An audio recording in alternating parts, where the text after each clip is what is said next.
ஆதியாகமம், யாத்திராகமம், லேவியாகமம், எண்ணாகமம், உபாகமம், யோசுவா, நியாயாதிபதிகள், ரூத்.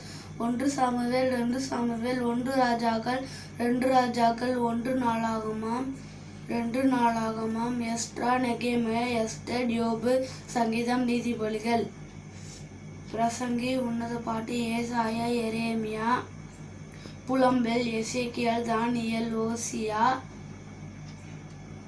யோபேல், ஆமோஸ், ஒபதியா, யோனா, மீகா, நாகூம், மாபகூப், செப்பனியா, ஆகாய், சகரியா, மல்கியா. மத்தேயு, மார்க்கு, லூக்கா, யோவான், அப்போஸ்தலர், ரோமர், 1 கொரிந்தியர், 2 கொரிந்தியர், கலாத்தியர், எபேசியர், பிலிப்பியர், கொலோசையர், 1 தெசலோனிக்கேயர், 2 தெசலோனிக்கேயர், 1 தீமோத்தேயு, 2 தீமோத்தேயு, தீத்து, பிலமோன், எபிரேயர், யாக்கோபு, 1 பேதுரு, 2 பேதுரு, 1 யோவான், 2 யோவான், 3 யோவான், யூதா, வெளிப்படுத்தின விசேஷம்.